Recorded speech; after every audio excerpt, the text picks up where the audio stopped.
Welcome back to Global News Morning. It's that time of week where we check in with our very good friend Matt Lee, and we talk about stats of the previous month for Kingston and region real estate. Good morning, Matt. And then when we talk about Kingston and region, let's define this, I think. Yeah.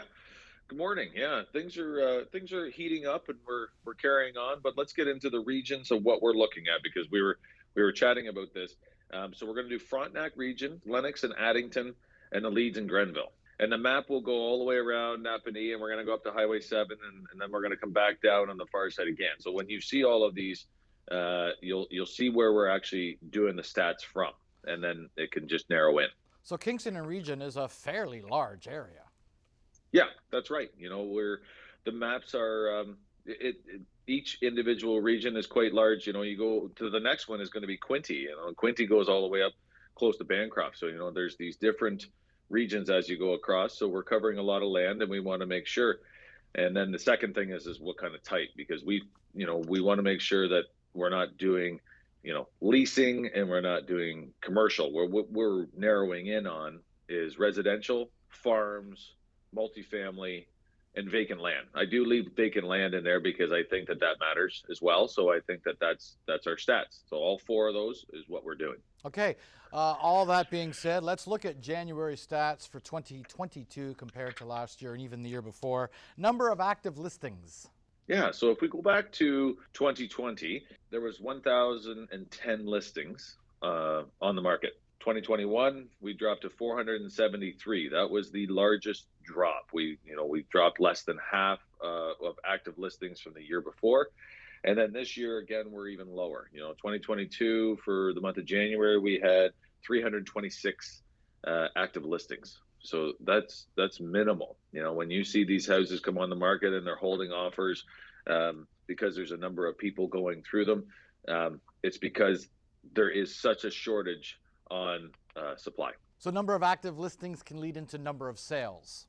Yeah, this one's an interesting one. So we actually look at this and we say 2020, there was 204 sales. And then last year, we went on 2021, we went to 255 sales. So we actually went up by 50, 51. This year, 2022, it's 203. So it's, 2020 and 2022 is the same. So it's the same number of properties that are selling. It's just that there's a lot less inventory. So the houses that are coming on are selling and not expiring the way that some might have. Which is interesting because they're not on the market long, which is our days to sell set of stats for January 2022. That's right. So if we look at 2020 and we had that many sales, there was actually 22 days for the year 2020 in January. 2021 was 18 days. So that was relatively the same. Some would be, sitting on the market longer. Some would sell quickly. I remember we've been going through this, very busy time for 18 months to 2 years. But this year, 2022 for January, they were on the market for 8 days. Wow. So that was the median, which is basically your average, so it has been moving quickly. Got to act fast in this time and in this market. Close price to list price ratio. Yeah. So if we go back to 2020, 98.2%. So you would get 98.2% as an average for your house. Last year, it was 100%, and this year it's 103.1%. So you're over asking on the average. So that is what we're seeing.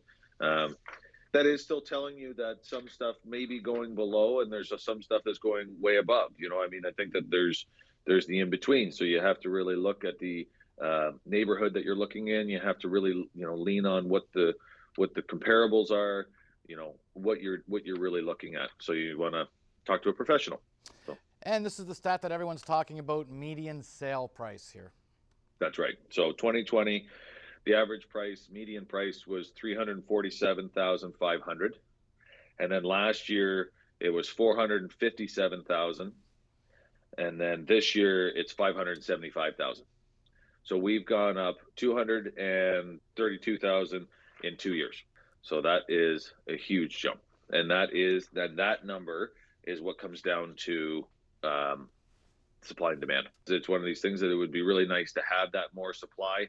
We've been talking about this for years, and it's one of these things that we're hopefully going to see more of those houses come on the market over the next little while. If anyone's looking to sell, now's the time to do it. Yeah, they kept the interest rate low. Things are looking good. So, I mean, it's very healthy for a seller. And yeah, the market is looking good. Matt Lee, we thank you so much. We'll talk to you real soon. Be well, be safe. Thank you. Bye-bye. Real estate tips brought to you by Matt Lee of Royal LePage.